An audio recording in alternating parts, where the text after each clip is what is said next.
జనసంఘ్ వ్యవస్థాపకులు శ్యామ్ ప్రసాద్ ముఖర్జీ జయంతిని పురస్కరించుకుని భారతీయ జనతా పార్టీ తెనాలి శాఖ ఆయనకు ఘన నివాళులు అర్పించింది. ఈ సందర్భంగా దేశానికి ఆయన అందించిన సేవలను గుర్తు చేసింది. భారతీయ జనతా పార్టీ తెనాలి శాఖ కార్యాలయంలో శనివారం జనసంఘ్ వ్యవస్థాపకుడు శ్యామ్ ప్రసాద్ ముఖర్జీ జయంతిని ఘనంగా నిర్వహించారు. ఈ సందర్భంగా ఆయన చిత్రపటానికి పూలమాలలు వేసి నివాళి అర్పించారు.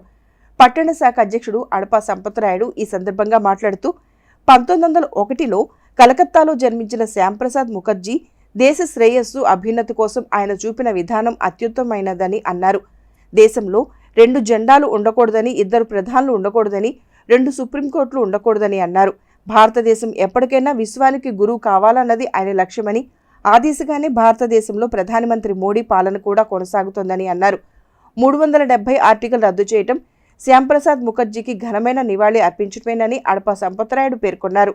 ఈ కార్యక్రమంలో బీజేపీ రాష్ట్ర కార్యవర్గ సభ్యులు గాజుల వెంకయ్యనాయుడు, సిహెచ్ విజయభాస్కర్ రెడ్డి, సీనియర్ నాయకులు అనవరపు వేణు, దారా సాయిగుప్తా, డి జార్జ్, శిఖా రవీంద్ర, పి వెంకటేశ్వరరావు, కాటూరు వెంకటరామయ్య ప్రభృతులు పాల్గొన్నారు.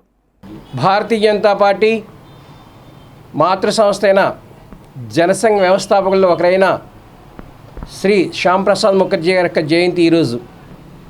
వారి యొక్క ఆలోచన విధానం ఈ భారతదేశం ఎప్పటికైనా సరే విశ్వానికి గురువు కావాలన్న ఆకాంక్షతో వారు ఆ రోజునే పదనిర్దేశం చేశారు.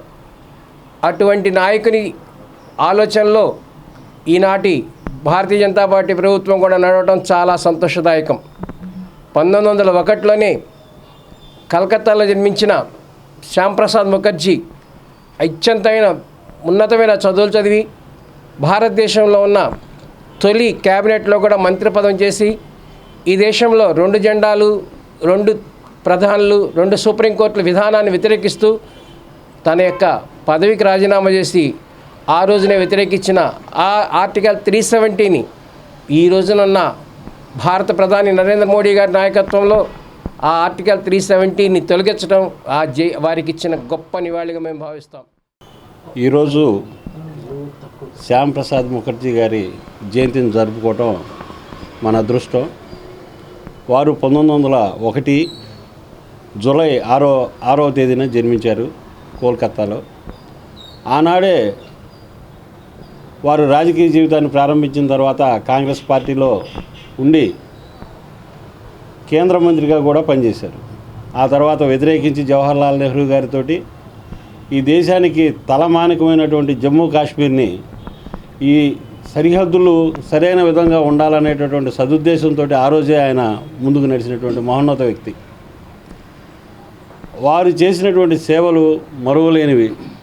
ఆ రోజే ఒకే దేశం, ఒకే ప్రజ, ఒకే చట్టం, అందరూ కూడా సమానంగా ఉండాలి, కుల మతాలకు అతీతంగా ఉండాలనేటటువంటి కోరుకున్నటువంటి వ్యక్తి శక్తి ఆయన.